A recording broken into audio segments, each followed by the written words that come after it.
de carburant, d'électricité. La pêche est impossible, les champs et les vergers rasés, les entrepôts de nourriture bombardés.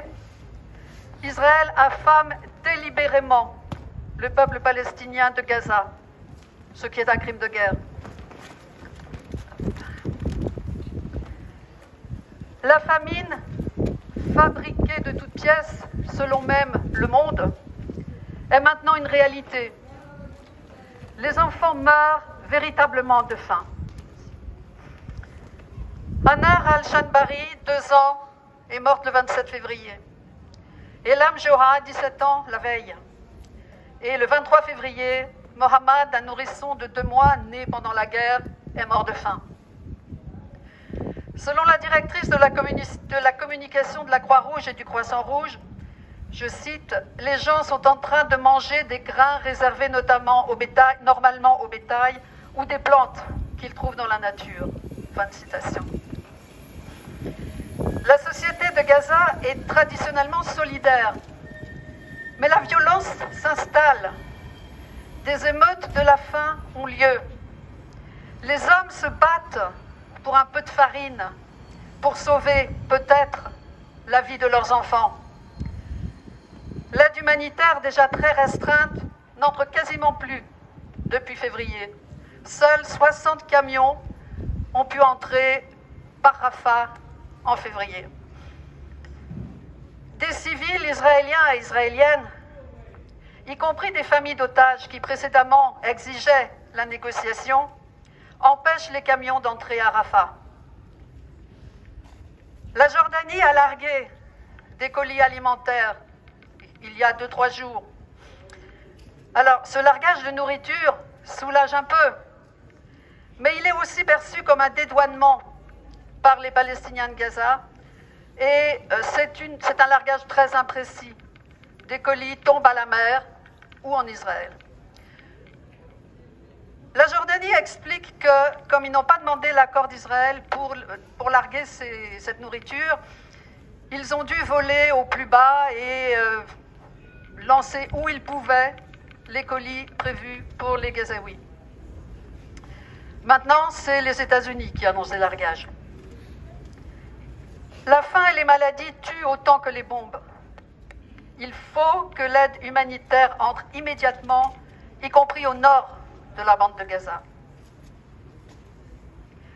L'UNRWA, ciblé depuis des décennies par Israël, est maintenant attaqué sur l'accusation par Israël que 12 de ses employés auraient participé à l'attaque meurtrière contre le sud d'Israël le 7 octobre.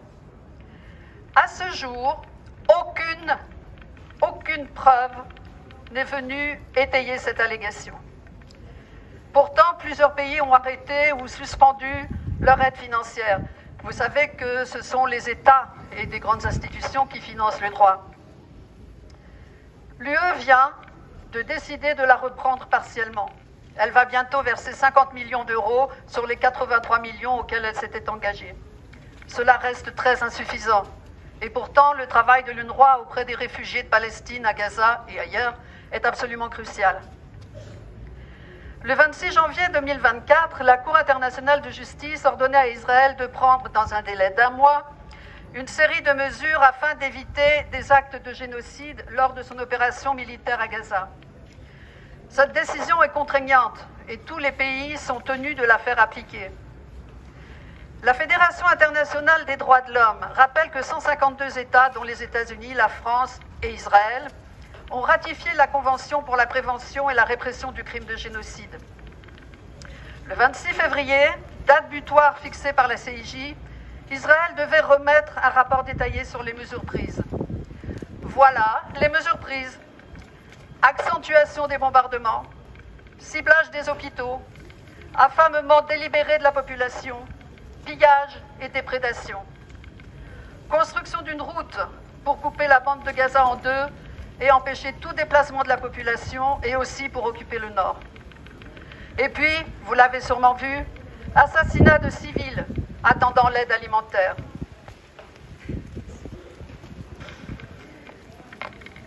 Sur cette question de l'attaque de la population qui attendait l'aide alimentaire. Les versions diffèrent évidemment. Israël prétendant qu'il y a eu un mouvement de foule et que ainsi 115 morts et 750 blessés ont été causés par ce mouvement. Les médecins dans les hôpitaux qui ont recueilli les blessés témoignent que toutes les blessures ont été commises par balle, dans la tête, dans le torse, dans les membres, et que rien ne laisse penser que ça peut être dû à un mouvement de foule. Alors, vous avez sans doute vu qu'un convoi israélien, en accord avec un certain nombre de Palestiniens, se dirigeait vers le nord de la bande de Gaza avec de la nourriture. Et évidemment, dans le cadre de l'affamement et de la violence qui s'installe, ce convoi a été attaqué par des hommes, peut-être même des femmes, par des Palestiniens mourant de faim, et l'armée israélienne a tiré à bout portant, à balles réelles, sur les personnes qui étaient là. Alors qu'approche le Ramadan, la menace d'une attaque meurtrière contre les quelques 2 millions de Palestiniens entassés à Rafah ne se dément pas. Que les otages soient libérés ou pas, c'est Netanyahou qui l'a dit. Encourager l'immigration à Gaza est une nécessité. Ça, c'est Itamar Ben-Gvir, ministre israélien de la Sécurité nationale, un suprémaciste religieux, qui l'a dit. On voit bien ainsi, puisqu'il appelle à la réinstallation de colonies juives à Gaza, qu'il ne s'agit pas d'une guerre avec le Hamas, qui ne cède d'ailleurs pas, mais de la continuation de la guerre coloniale que mène Israël depuis des décennies. Pour la FIDH, je cite, « Ce génocide en cours contre le peuple palestinien fait partie d'un plan génocidaire déclaré par le gouvernement israélien. Cette politique génocidaire a été assimilée et aujourd'hui diffusée par de nombreuses personnalités israéliennes. La communauté internationale, dont la France, s'émeut enfin et veut empêcher le carnage annoncé à Rafah. Mais Israël s'obstine dans sa volonté génocidaire. Soutenu par les USA qui bloquent toutes les résolutions possibles des Nations Unies, y compris la dernière sur une enquête sur l'attaque du convoi humanitaire, soutenu par les USA, pardon. Or, l'article 1 de la Convention sur la prévention du génocide stipule que les parties contractantes confirment que le génocide, qu'il soit commis en temps de paix ou en temps de guerre, est un crime du droit qu'elles s'engagent à prévenir et à punir. Elles ne le font pas. On dit souvent, à Gaza notamment, rien ne sera plus comme avant. Je pense évidemment que c'est vrai.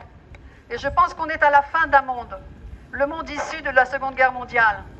Le droit international, les Nations Unies. La politique génocidaire d'Israël réduit tout cela à néant, avec la complicité des États-Unis et d'un certain nombre de grandes puissances.